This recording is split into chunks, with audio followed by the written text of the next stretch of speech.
Korang pernah tengok tak muka bos Tayar Continental? Dia sekarang dekat dalam meeting dengan datuk kita. Okay? So, kejap lagi Wan Cina payung muka dia macam mana. Bagi korang tengok bos Conti macam mana muka dia. So guys, hari ni Wan Cina berada di Melaka. Okay? Di cawangan kedai Wan Cina yang berada di Melaka. Okay? Dia bukan nama fast food, tetapi Top Secret Marketing M. Maksudnya Top Secret Marketing Malaysia Sdn Bhd. Okay? Sama juga kita pakai signboard Tayar Pirelli dengan Tayar lah. Okay? So jom kita tengok dekat dalam kedai ada apa. Okay, so guys, macam biasalah, kedai kita sama juga. Pilihan rim banyak. Nampak korang boleh tengok sini, rak dia banyak, memang penuh. Okay? Tayar ada banyak jenama, ada banyak Bridgestone, Continental apa semua ada, Pirelli semua ada. Tapi mainly Pirelli lah, sebab kita distributor Pirelli. Okay? So kita ada juga, kita punya high speed balancing untuk kereta besar yang bawa laju. Dia high speed balancing, balancing biasa semua ada. Okay?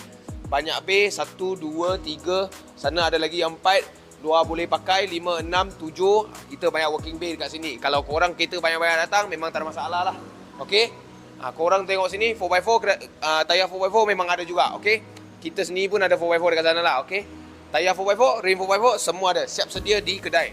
Buat servis minyak hitam sama ada juga. Bateri tukar ada juga. Okay? So hari ni sebenarnya tajuk kita nak bagi tahu cawangan kat sini dan juga tengok muka Continental. Kenapa? Kita Continental tayar tak banyak, tapi korang tahulah nanti dia dah datang, kemungkinan okay guys, sama juga dengan kedai KL Fast Feed. Okay, kita ada surau juga untuk korang yang beragama Islam boleh bersemayang dekat sini. Masa tunggu kita, korang siap. Memang cut. Sebelah pun sel saja. Nak beli makan, nak minum air, nak pump petrol, semua boleh. Okay, so kejap lagi kita payung muka bos Continental macam mana.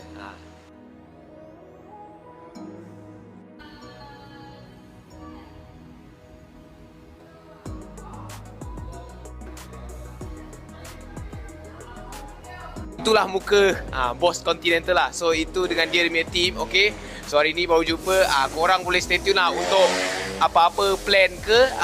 Korang tahulah. Okay, jumpa nanti.